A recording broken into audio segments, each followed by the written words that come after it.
I want to get married. As the somewhat inevitable sequel to I Want to Propose, this video was one that had to eventually be made. You see, I'm a dude that watches tutorials, history vids, stuff about gaming, just a regular sort of fella. My fiancée is a fairly standard jar of honey, watching fashion vids, daily blogs, travel videos, stuff that interests her. She also gets a bunch of wedding-type videos, stuff about wedding dresses, ceremony preparation, videos of weddings themselves. None of these videos have ever crossed my feed, and the closest exposure I've had to them is hearing Honey watch them, and being blunt, none of these videos are really my type of video that I'd watch. So, with that background in mind, having attended a few weddings myself, what kind of wedding video would I like to make? What appeals to my sensibilities? What fills the niche of people like myself that don't particularly care about the romanticism and heartfelt expression side of wedding planning? How about stripping out the romance and breaking down the concept of a wedding into its individual requirements so I can more efficiently transform my fiancée into a wife? That definitely sounds a lot more like me. After all, this channel is all about breaking large, intimidating projects down into steps, and nothing is more daunting than trying to plan a wedding. And no, before you ask, Honey has no influence on this video, none. Obviously we'll plan the wedding together, and obviously whatever I come up here will change, but that change is part of the process. I'm sure there are plenty of guys like me that have their own perception of what a wedding entails and think, how hard can it be?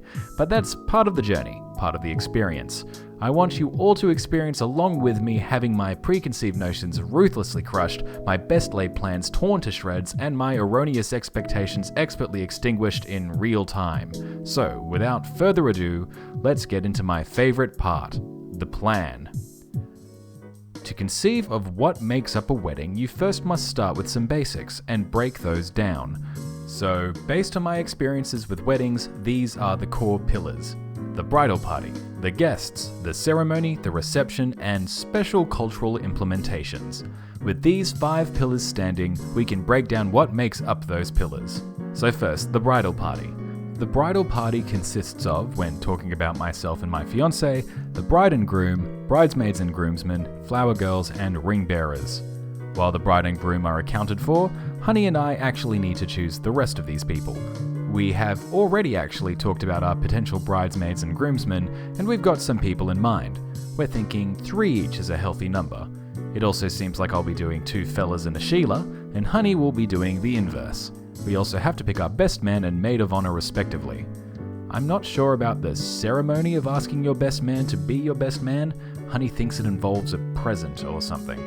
Now the best man has his own set of responsibilities, one of which is heading up the planning of the Bucks night. But that falls out of my purview, so I won't be including it in this plan.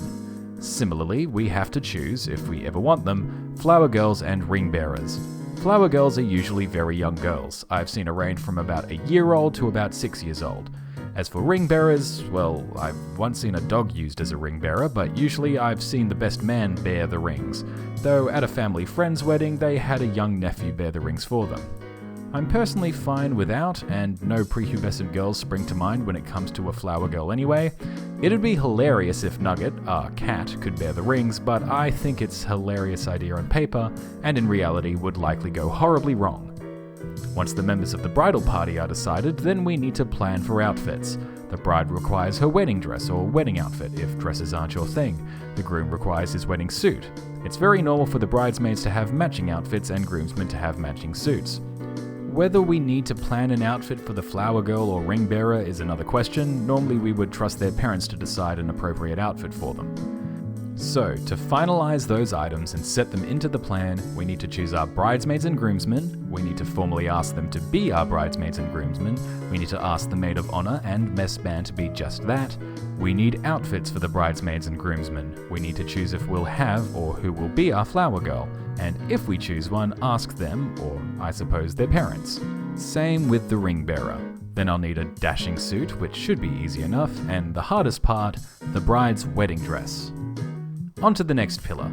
We'll skip over guests for now and head straight to the ceremony. First we need a date, and then we need a venue. Date obviously comes first. You need a date to know which venues are available for that date. And with Big Rona throwing wedding plans into chaos the last few years, many venues are booked up well in advance. Once we have a venue, we can think about the actual ceremony part of the ceremony. Then we need someone to officiate the wedding, do all the legal docs and all of that stuff. We need to determine the order of the wedding, things like Bible readings, poetry readings, musical numbers, and so on, depending on preference. We need to decorate the venue, we need a photographer. Do we have post-ceremony munchies for the guests, in which case we'll need some form of catering. One special thing that I've been planning to do for a long while is to have my own music for when honey walks down the aisle, as a matter of expression, because our venue may not even have an aisle. I was going to arrange my own version of Dearly Beloved, the iconic tune of the Kingdom Hearts franchise, because I've got to shove my nerdiness in somewhere. It's been rumbling about in my brain for a while, and I've got a form of what it will be like, but I need to figure out if it'll be performed live, in which case I need to notate it accurately for somebody else to play it, or if I pre-record it. Generally speaking, at all weddings that I've been to, the bride and groom, and sometimes the bridesmaids and groomsmen, but less often, disappear between the wedding ceremony and reception for additional photographs. Depending on the location of the venue, this is usually somewhere somewhat nearby, though less commonly because you'd have to rent the wedding dress for an additional day. Some bride-groom couples actually take their photos on a different day. That's another decision that we'll have to make, and that would mean we'd have to hire the photographer for an additional day as well. Oh, and of course, we'll need the actual wedding rings. We can't forget about those. After the ceremony comes the reception. The reception is usually a sit-down dinner with speeches and dancing. Once again, you need a venue. It may be the same as the ceremony, it may be different. I've had a 50-50 split where the ceremony and reception were sort of a package deal, and the venues were within walking distance of one another. And others where they were at sometimes wildly different locations. It's not uncommon for the bride to also have a second outfit for the reception, depending on the practicality of the wedding dress. Slightly less common for the groom to have a different suit. The food for the dinner needs to be provided, so either you need catering or the reception is held at some sort of restaurant. There is always music playing at receptions, sometimes live, sometimes a DJ, and if you're going super budget, some sort of musical playlist. We'll have to determine which works for us. That also means the venue will either need some sort of sound system or we'll have to set up our own, which thankfully wouldn't be too difficult for me. I've got access to high quality speakers if necessary. Receptions are always emceed, sometimes by a member of the bridesmaid or groomsman party, sometimes by the best man. Sometimes it's by a completely different person, so we'll have to determine an MC for the night. The dance floor will either have to exist at the venue or be set up, naturally formed through the arrangement of tables at the venue. Speaking of tables, the hardest part of a reception in my mind is the table setup. It's very common to have the tables have people allocated to them. A table for the bride's family, for the groom's family, for people in similar age groups or social circles. While better covered in the guests pillar, it's something that needs to be determined. It's also very common to have little presents for the people seated at the table. I once had seeds provided, another time a small bag of chocolates, and at yet another a bookmark. Names are often printed out and placed where a person is intended to sit as a small thank you. Seating charts are also often printed and displayed somewhere obvious to those attending. Of course, everything once again has to be decorated, and often receptions have little extras, like a book that all the guests can sign and leave a message, or a photo booth where everyone can take photos. Are we going to do these things, and which of these things will we have? Finally, the order of ceremony once again. How will the bride and groom enter? When do the speeches occur? Who does the speeches? The normal minimum is the parents, the best man, the maid of honor, and usually a sibling if one exists, or a close family equivalent. They usually do the speeches between meal courses, in which case, what order? The bride and groom also give a speech, so writing our speeches will be an important part of that too. When do we do our first dance? Are we going to choreograph our first dance? Or are we just going to hold each other and sway? What song do we pick for our first dance? How do I dance? Honestly, it seems like the reception is more difficult than the wedding ceremony itself. The guests, after dates and venues are decided, are the next step. Who is coming to the wedding? Depending on the venue, do you have a larger ceremony and a smaller reception? That's usually the case. Ceremonies scale to the size of the room that they're held in, full course meals do not.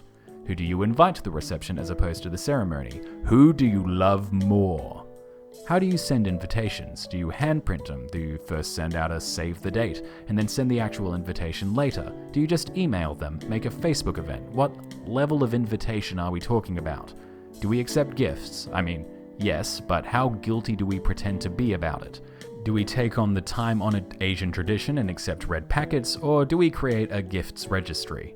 Now that we've got guests for the reception, how do we plan on seating them? As I've mentioned previously, Honey has family in China. Do we try and get them into Australia? At the time of writing the script, that seems like a difficult prospect. So do we try to include them virtually? For Honey's family, do we need to hire a translator? Do we give them an earpiece to speak through, or do we do everything twice, once in English and then in Mandarin? If they do manage to fly in from China, where do they stay? Do we need to pay for their flights? Finally, the special cultural implementations. There are 2 Chinese wedding traditions that I know of via Honey. One is a very respectable pre-wedding ceremony tradition of serving tea to the parents, and they in turn offer you advice and such for your future. A very respectful moment for us children to bow our heads and honor our parents and heed their wisdom. Then I have to Scott Pilgrim my way through Honey's several bridesmaids. I don't know much about this, but apparently, as Honey describes it, I have to defeat her bridesmaids at things, whether they be games, quizzes, and so forth, in order to collect my wife-to-be. Sort of a, aha, you thought you were reaching the ending, but you just unlocked the final multi-stage boss fight. I can also apparently sacrifice my groomsmen to take my place, I'm sure with plenty of, "Brother, no, I can't leave you here. You must. She is waiting for you. I won't forget your sacrifice, and I won't forget our friendship." I mean, there's absolutely no way I'm mistaken about that, because what would be the point otherwise? So while that second thing is kind of more of a bridesmaid sort of deal to organize, the tea ceremony will require some more effort on our part, getting the tea, choosing a time and place, and so on. There will be other minor cultural additions, such as, for example, deciding whether we go for a Western-style wedding dress or a Chinese-style one, or whether we do both at different periods, for example, the Western during the ceremony and the Chinese during the reception, but those considerations will be covered in their respective steps. What else is there? The real answer is, I don't know. Based on my previous experience, I've mapped out all the individual pieces that I think make up a wedding. Now that I've done that, the only way to start is from the first step, so that means picking a date.